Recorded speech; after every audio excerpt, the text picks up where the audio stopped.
திமுகவின் அடுத்த தலைவர் ஸ்டாலின் என்று கருணாநிதி குறிப்பிட்டிருக்கிறார்.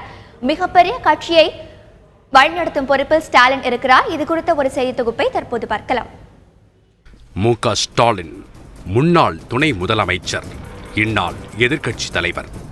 ஒரு தலைவரின் மகனாக பிறந்ததாலேயே அவருக்கு மலர்பாதைகள் அமைந்துவிடவில்லை. எதிர்ப்புகளும் முள்பாதையும் தான் ஸ்டாலினுக்கு விரிக்கப்பட்டிருந்தது. ரஷ்யாவின் அதிபர் ஜோசப் ஸ்டாலின் நினைவாக தனது 3வது மகனுக்கு ஸ்டாலின் என பெயர் சூட்டினார் கருணாநிதி. இந்த பெயரே ஸ்டாலினின் பள்ளி படிப்பில் பிரச்சனையாகும் என கருணாநிதி எதிர்பார்த்திருக்க மாட்டார். சென்னை அண்ணா சாலையில் உள்ள சர்ச் பார்க் கான்வென்ட்டில் ஸ்டாலின் சேரப்போக புரட்சியாளரின் பெயரை வைத்திருக்கும் ஸ்டாலின் பெயரை மாற்றச் சொன்னது பள்ளி நிர்வாகம். கருணாநிதி பள்ளியையே மாற்றினார்.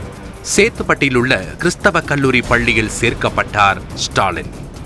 கோபாலபுரம் வீட்டில் அப்பாவின் அரசியல் பணி, கட்சிக்காரர்கள் வந்து போவது, தலைவர்களின் வருகை என அந்த வீடே அரசியல் களமாக காட்சியளித்தது. ஸ்டாலினும் அந்த களத்தில் குதித்தார். 68ஆம் வருடம் பள்ளி மாணவராக இருந்தபோது தன் நண்பர் பட்டாளத்தை சேர்த்து கொண்டு கோபாலபுரம் இளைஞர் திமுக என ஒரு அமைப்பை துவக்கினார். இது கருணாநிதிக்கு தெரியாது.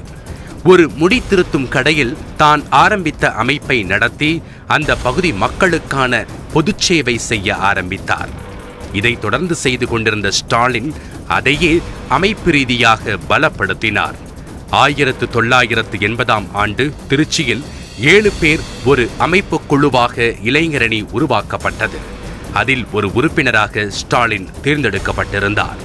முழு நேர அரசியலில் ஸ்டாலின் ஈடுபட்டு வந்தாலும் அவருக்கு நடிப்பாசையும் ஊடுருவியிருந்தது. அது 1975ஆம் வருடம் ஜூன் மாதம் திமுக ஆட்சி கலைக்கப்பட்டு அவசர நிலை பிரகடனப்படுத்தப்பட்டிருந்தது.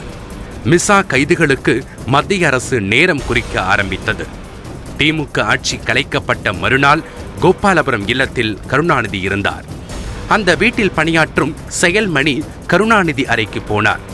வீட்டின் வெளியே போலீஸ் என்றார். கருணாநிதி கைதுக்கு தயாரானார். ஆனால் போலீஸ் விரும்பியது ஸ்டாலினை. அப்போது ஸ்டாலின் மதுராந்தகத்தில் முரசே முழங்கு நாடகத்துக்காக மேக்கப் போட்டு கொண்டிருந்தார். அன்று நாடகத்தில் ஸ்டாலினுக்கு கருணாநிதி வேடம். ஸ்டாலினுக்கு கைது பற்றி தெரியாது. இரவு மதுராந்தகத்திலேயே தூங்கிவிட்டார். மறுநாள் காலை ஸ்டாலின் வீட்டுக்கு வந்தவுடன் கருணாநிதியே போலீசுக்கு போன் போட்டார். அப்போது ஸ்டாலினுக்கு வயது 23. திருமணம் முடிந்து 5 மாதங்களாகி இருந்தது. நீங்கள் தேடி வந்த ஸ்டாலின் வீட்டுக்கு வந்துவிட்டார், நீங்கள் வரலாம் என்றார். ஸ்டாலினை தேர்தல் அரசியலுக்குள் இழுத்தது 1000 விளக்கு பகுதி திமுக தான். அந்த பகுதியின் திமுக செயலாளர் SAM உசைன் 1000 விளக்கு தொகுதியில் ஸ்டாலினை நிறுத்துவது என்றும் தேர்தல் செலவை பகுதி கழகமே ஏற்கும் என்ற ஒரு தீர்மானம் நிறைவேற்றி திமுக தலைமையிடம் கொடுத்தார் உசைன்.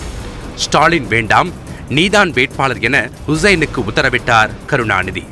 ஆனால் 1000 விளக்கு சார்பில் தலைமை கழகத்தில் ஒரே ஒரு வேட்புமனுதான் தாக்கல் செய்யப்பட்டது. அது ஸ்டாலினுக்காக. அந்த வகையில் வேறு வழி இல்லாமல் கட்சி தலைமை ஸ்டாலினை வேட்பாளராக்கியது. 84ஆம் வருடம் அத்தொகுதியில் போட்டியிட்ட ஸ்டாலின் வெற்றி பெறவில்லை. அதன் பிறகு வந்த தேர்தல்களில் ஸ்டாலின் 4 முறை 1000 விளக்கை வென்றார். எப்போதுமே ஸ்டாலினை தேடி பதவிகள் வந்ததில்லை. கட்சியினர் தலைமையிடம் மோதி ஸ்டாலினுக்கு அதை பெற்றுத் தருவார்கள். 96ஆம் வருடம் தமிழகத்தில் கருணாநிதி தலைமையில் ஆட்சி. இளைஞரணியை சேர்ந்த சுரேஷ் ராஜனுக்கு மந்திரி பதவி, ஸ்டாலினுக்கு இல்லை. இதை கருணாநிதியிடமே நிருபர்கள் கேட்டார்கள்.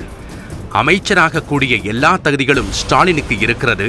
ஆனால் அவர் எனது மகனாக இருப்பதால் அவர் அந்த தகுதியை இழந்துவிட்டார் என்று பதில் சொன்னார் கருணாநிதி. இதேபோல் சென்னை மாநகர மேயராக ஸ்டாலினை நிறுத்த வேண்டும் என்று கட்சி தலைமையை வற்புறுத்தியதும் இளைஞரணிதான். 96ஆம் வருடம் ராயப்பேட்டையில் நடைபெற்ற கட்சி திருமணம் ஒன்றில் இளைஞரணியின் பரிதி இளம்வழுதி ஸ்டாலினை மேயராக்க வேண்டும் என்று பேசினார். அதைத் தொடர்ந்து வழக்கம் போல கருணாநிதியை முற்றுகையிட்டார்கள் இளைஞரணியினர். பிறகுதான் அந்த பதவிக்கு ஸ்டாலின் போட்டியிட்டார், வென்றார். தன் உடல் ஆரோக்கியத்தில் தனி கவனம் செலுத்துபவர் ஸ்டாலின். காலையில் அடையாறு IIT வளாகத்தில் பொன்முடி, ஏவா வேலு ஆகியோரோடு நடைபயிற்சி மேற்கொள்வார். இங்குதான் ஸ்டாலின் தனது திட்டங்களை முதல் கட்டமாக வகுக்கிறார். அதுதான் பிறகு கருணாநிதியின் ஒப்புதலுக்கு போய் நிறைவேறுகிறது.